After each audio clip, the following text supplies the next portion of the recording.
ကြောင်ရောက်ကလာမေးပြခဲ့ရင်မင်းနဲ့ချောင်းတွေမပြောပြချင်ဘူးကဲလို့မြကြောင်ရောက်ကလာမေးပြခဲ့ရင်မင်းနဲ့ချောင်းတွေမပြောပြချင်ဘူးငါမလို့ဖြေရမလဲအဖြေကမင်းစီမငါမသိပါကွာငါဘယ်လိုဖြေရမလဲ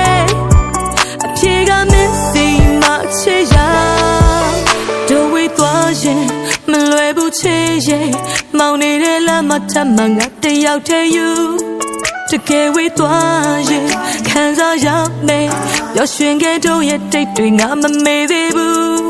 နေဝင်လာလိုက်ပြန်ထွက်လိုက်ရင်ကိုဓာတ်နဲ့ထပ်ထပ်ဆိုင်ဒါကိုလက်ခံထားရငါလူမိုင်းနေချင်လာလိုက်ပြန်တက်လိုက်ရင်ကိုသွားနဲ့ထပ်ထပ်ကိုင်းဒါကိုလက်ခံထားရငါလူမိုင်းသစ္စာရှိသူတိုင်းတွေ့ကမြဲရဲ့ဖောက်ပြန်နေသူတိုင်းတွေ့ကပျော်ရွှင်မှုဒါကိုလက်ခံကြမှုတရားမမျောတာပါဘူးတို့တဆကြောင်ရောက်ကလာမေးပြခဲ့ရင်မင်းနဲ့ချောင်းတွေမပြောပြချင်ဘူးကဲလို့မြကြောင်ရောက်ကလာမေးပြခဲ့ရင်မင်းနဲ့ချောင်းတွေမပြောပြချင်ဘူးငါမလို့ဖြေရမလဲအဖြေကမင်းစီမငါမသိပါကွာငါဘယ်လိုဖြေရမလဲအဖြေကမင်းစီမချေရ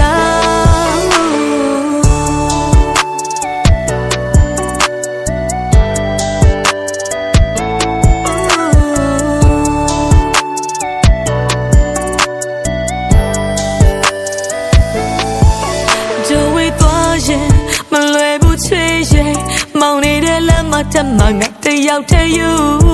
တကယ်ဝေးသွားရင်ခံစားရမယ်ပျော်ရွှင်ခဲ့တို့ရဲ့တိတ်တွေငါမမေ့သေးဘူးနေဝင်လာလိုက်ပြန်ထွက်လိုက်ရင်ကိုဓာတ်နဲ့ထပ်ထပ်ဆိုင်ဒါကိုလက်ခံထားရငါလူမိုင်းနေချင်လာလိုက်ပြန်တက်လိုက်ရင်ကိုသွားနဲ့ထပ်ထပ်ကိုင်းဒါကိုလက်ခံထားရငါလူမိုင်းစာရှိသူတိုင်းတွေ့ကမြဲရဲ့ဖောက်ပြန်နေသူတိုင်းတွေ့ကပျော်ရွှင်မှုဒါကိုလက်ခံကြမှုတရားမမျောတာပါဘူးတို့တဆကြောင်ရောက်ကလာမေးပြခဲ့ရင်မင်းနဲ့ချောင်းတွေမပြောပြချင်ဘူးကဲလို့မြကြောင်ရောက်ကလာမေးပြခဲ့ရင်မင်းနဲ့ချောင်းတွေမပြောပြချင်ဘူးငါမလို့ဖြေရမလဲအဖြေကမင်းစီမငါမသိပါကွာငါဘယ်လိုဖြေရမလဲအဖြေကမင်းစီမချေရတော့တဆကြောင်ရောက်ကလာ